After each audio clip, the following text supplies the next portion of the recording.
हम लोग बात करेंगे factor affecting growth of bacteria. कौन कौन ऐसे फैक्टर हैं जो बैक्टीरिया के ग्रोथ को अफेक्ट करेंगे। अफेक्ट का मतलब होगा बढ़ाएंगे या घटाएंगे, ठीक है। Growth of micro organism influence by the various physical and chemical factor. बहुत सारे फिजिकल और केमिकल फैक्टर होते हैं जो बैक्टीरिया के ग्रोथ को इन्फ्लुएंस करते हैं। जैसे फिजिकल फैक्टर में आता है पहले टेम्परेचर, फिर pH, osmotic pressure, hydrostatic pressure, radiation, सबको हम भी डिटेल में पढ़ेंगे, ठीक है। डिटेल में हम बता दे रहे हैं, जितना याद हो पाएगा उतना काफ़ी है। एक एक 2 पॉइंट लिख देना, लेकिन क्लासिफिकेशन याद रखना बस। 1 2 पॉइंट 3 पॉइंट बना के लिख देना। हम देख चुके हैं। दूसरा है केमिकल फैक्टर में oxygen, carbon, nitrogen, phosphorus, sulphur सारे केमिकल हैं जो बैक्टीरिया के ग्रोथ को अफेक्ट करेंगे। सबसे पहले हम पढ़ेंगे फिजिकल फैक्टर पढ़ेंगे। फिजिकल फैक्टर में सबसे पहले पढ़ेंगे टेम्परेचर बैक्टीरिया के ग्रोथ को कैसे अफेक्ट करता है, हम देख ले रहे हैं। Most important factor that determine growth rate, सबसे इम्पॉर्टेंट फैक्टर है जो ग्रोथ रेट को डिटरमाइन करता है, मल्टीप्लिकेशन को डिटरमाइन करता है, survival and death of the living organism, सभी ऑर्गेनिज्म के सर्वाइवल और डेथ को अफेक्ट करता है। से ह्यूमन बॉडी में भी ऐसा होता है, हम लोग टेम्परेचर से बहुत ज़्यादा अफेक्ट होते हैं। मेटाबॉलिक रेट बढ़ता है, घटता है according to temperature. High temperature damage micro organism, high temperature क्या करता है, माइक्रो ऑर्गेनिज्म को डैमेज कर देता है। देखो ऑटोक्लेव बनाया जाता है, उसमें क्या होता है, टेम्परेचर ज़्यादा कर दिया जाता है। हॉट एयर ओवन बनाया जाता है, उसमें भी टेम्परेचर ज़्यादा करके बैक्टीरिया को मार दिया जाता है। तो जो ज़्यादा टेम्परेचर होगा तो माइक्रो ऑर्गेनिज्म को किल कर देगा। High temperature membrane are the disturbed, अगर हाई टेम्परेचर होगा तो मेम्ब्रेन को, बैक्टीरियल मेम्ब्रेन को डिस्टर्ब करेगा, नहीं यानी कि मतलब क्या होगा, ब्रस्ट कर देगा, तोड़ देगा बस। At very low temperature membrane also solidify करेगा। अगर बहुत ज़्यादा कम टेम्परेचर हो जाएगा तो मेम्ब्रेन क्या होगा, सॉलिडिफाई होगा, यानी उसका मेटाबॉलिक रेट ही कम हो जाएगा, एंजाइम का फंक्शन ही रुक जाएगा।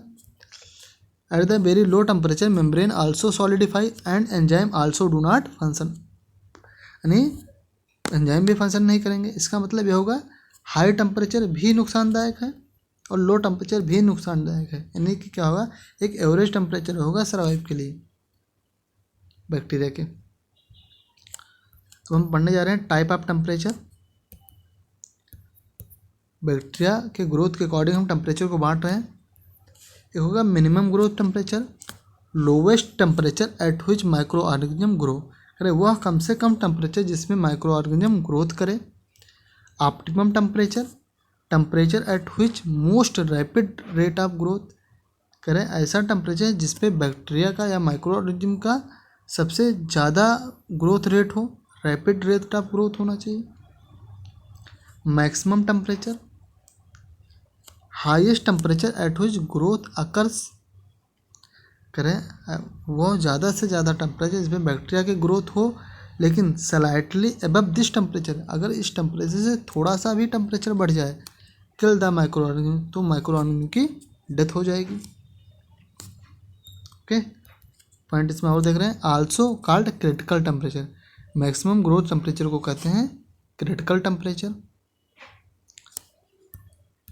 नहीं, लोएस्ट टेम्परेचर वो टेम्परेचर, कम से कम टेम्परेचर जिसमें माइक्रो ऑर्गेनिज्म ग्रोथ कर सके। ऑप्टिमम टेम्परेचर वो टेम्परेचर जिसमें माइक्रो ऑर्गेनिज्म बहुत तेज़ी से ग्रोथ कर सके, रैपिड रेट हो।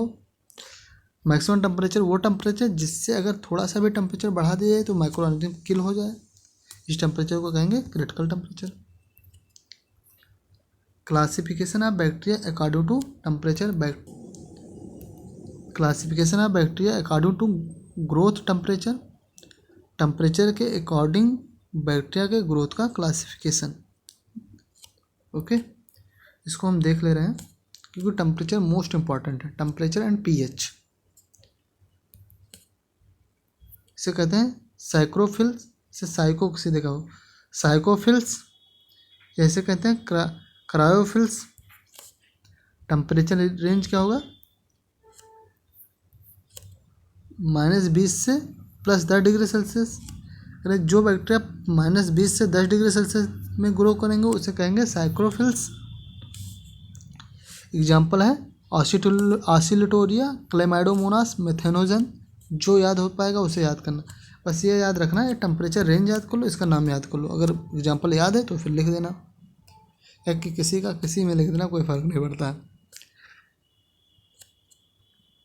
टेम्परेचर के आधार पर जो बैक्टीरिया होंगे तो क्या होंगे, साइक्रोफिल्स होंगे, जो -20 से +10 के बीच में ग्रोथ करेंगे। दूसरा क्या होगा, मीजोफिल्स होंगे, जो +20 से +45 के बीच में, +20 डिग्री सेल्सियस से +45 डिग्री सेल्सियस टेम्परेचर रेंज में ग्रोथ करेंगे। ये टेम्परेचर क्या है, इन्वायरमेंट का टेम्परेचर है कि नहीं।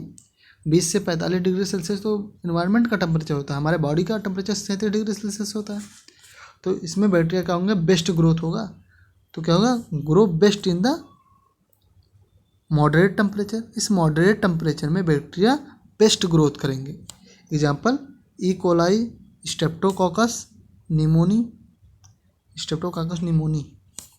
ओके, तुम्हें क्या करना है, तुम्हें रेंज याद होना चाहिए, बस इतना। मीजोफिल्स किस टेम्परेचर में ग्रोथ करेंगे, 20 से 45। एक आएंगे साइक्रोट्रॉप्स। साइक्रोट्रॉप्स क्या होंगे, 15 डिग्री सेल्सियस से 20 डिग्री सेल्सियस के बीच में ग्रोथ करेंगे। मैक्सिमम ग्रोथ टेम्परेचर, ये जो टेम्परेचर होता है 15 से 20 डिग्री सेल्सियस का, ये मैक्सिमम ग्रोथ टेम्परेचर होता है। ठीक है। चौथा पॉइंट, थर्मोफिल्स। थर्मोफिल्स क्या होंगे, ग्रो करेंगे 50 डिग्री सेल्सियस या हायर टेम्परेचर पे, बहुत ज़्यादा टेम्परेचर है।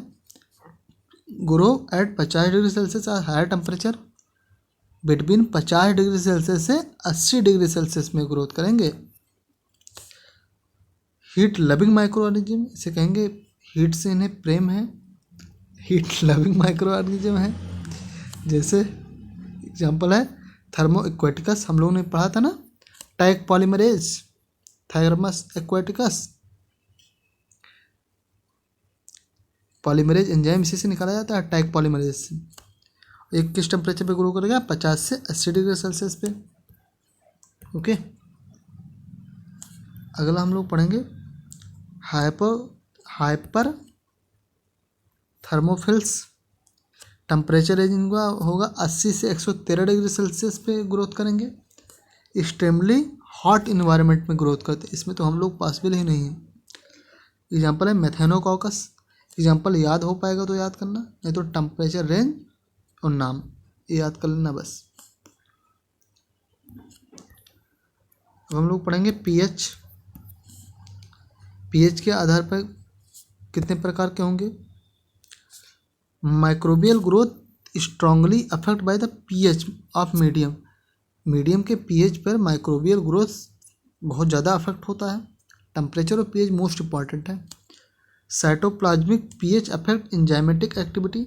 जो हमारे साइटोप्लाज्म का जो पीएच होता है वो एंजाइम की एक्टिविटी को डिस्टर्ब करता है, अफेक्ट करता है।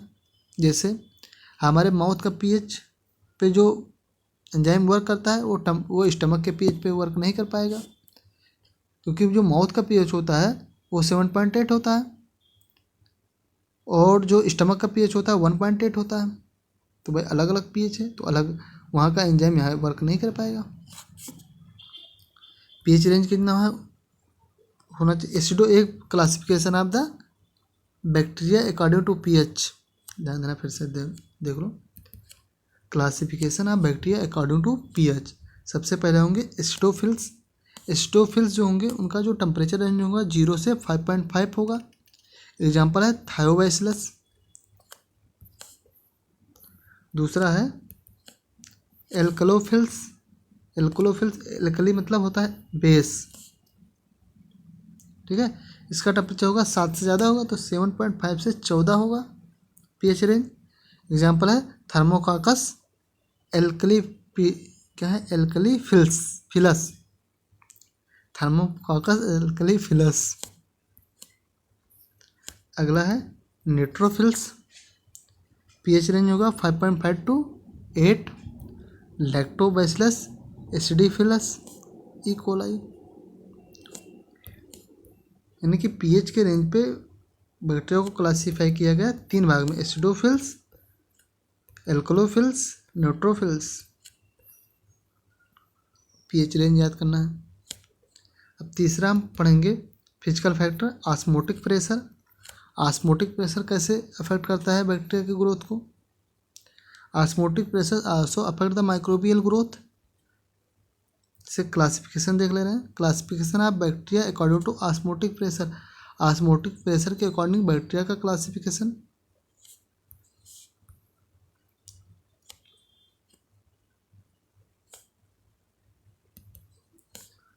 Osmo tolerant, that organism which growth high salt concentration. अरे ऐसे ऑर्गेनिज्म जो हाई साल्ट कंसंट्रेशन में ग्रोथ करते हैं उसे कहते हैं ऑस्मो टॉलरेंट। जैसे aeromonas species, staphylococcus species. Halophiles grow in the salt concentration above the 0.2 to 0.6। अरे साल्ट कंसंट्रेशन अगर 0.2 to 0.6 होगा तो उसमें ग्रोथ करेंगे, उन्हें कहेंगे हैलोफिलस। जो हाई कंसंट्रेशन में ग्रोथ करेंगे उसे कहेंगे ऑस्मो टॉलरेंट। ओके। अब अगला हम लोग पढ़ेंगे physical factor, hydrostatic pressure. Hydrostatic pressure, classification of bacteria on the basis of hydrostatic pressure. सबसे कहेंगे होगा बायरो टॉलरेंट। बायरो टॉलरेंट का मतलब होगा does not get affected by the internal pressure, increase in pressure. कह रहे हैं ऐसे बैक्टीरिया जो प्रेशर इंक्रीज से इन पर कोई फर्क नहीं पड़ेगा, उन्हें कहेंगे बायरो टॉलरेंट। बायरो टर्म यूज किया जाता है प्रेशर के लिए। ओके। अब पढ़ेंगे दूसरा, बायरोफिल्स या piezophiles grow moderate hydrostatic pressure. एक मॉडरेट हाइड्रोस्टैटिक प्रेशर में इनका ग्रोथ होगा। से हेलोमोनास। अगला हम फिजिकल फैक्टर पढ़ेंगे, radiation, major source of sunlight. जो रेडिएशन जो होता है, इस रेडिएशन का मेजर सोर्स क्या है, सनलाइट है। विजिबल लाइट बेनिफिशियल, जो विजिबल लाइट आती है सन से वो बेनिफिशियल होती है because it is the source of energy for photosynthesis. क्योंकि जो विजिबल लाइट होती है ये एनर्जी का सोर्स होती है फोटोसिंथेसिस के लिए। अब अगला हम लोग पढ़ेंगे केमिकल फैक्टर, जिसे हम अगले वीडियो में बात करेंगे। इससे पहले हम फिजिकल फैक्टर को एक बार समराइज कर ले रहे हैं। फिजिकल फैक्टर में हम लोग सबसे पहले पढ़े टेम्परेचर। टेम्परेचर में हमने पढ़ा 3 प्रकार का temperature, minimum growth temperature, optimum growth temperature, maximum growth temperature. सबको अलग अलग पढ़ा। फिर हम लोगों ने पढ़ा classification of bacteria according to growth temperature. Temperature के आधार पर बैक्टीरिया का क्लासिफिकेशन हम लोगों ने पहले पढ़ा सैक्रोफिल्स, दूसरा मीजोफिल्स, तीसरा सैक्रोट्रॉफ्स, चौथा थर्मोफिल्स। फिर लास्ट हम लोगों ने पढ़ा हाइपर थर्मोफिल्स। सारा क्लासिफिकेशन टेम्परेचर के आधार पर कर लिया। फिर हम लोगों ने पीएच पढ़ा। पीएच के आधार पर हमने बैक्टीरिया को क्लासीफाई किया। सबसे पहला एसिडोफिल्स, दूसरा एल्कलीफिल्स, तीसरा न्यूट्रोफिल्स। फिर हम लोगों ने पढ़ा ऑस्मोटिक कंसंट्रेशन। ऑस्मोटिक कंसंट्रेशन के आधार पर बैक्टीरिया का क्लासिफिकेशन किया, ऑस्मो टॉलरेंट, हैलोफिल्स। फिर हम लोगों ने पढ़ा हाइड्रोस्टैटिक प्रेशर। हाइड्रोस्टैटिक प्रेशर के आधार पर बैक्टीरिया का क्लासिफिकेशन किया, बायरो टॉलरेंट एंड बायरोफिल्स या पीजियोफिल्स कहते हैं। ओके। फिर हम लोग लास्ट पढ़ा रेडिएशन। हम लोग अगले वीडियो में बात करें केमिकल फैक्टर के बारे में।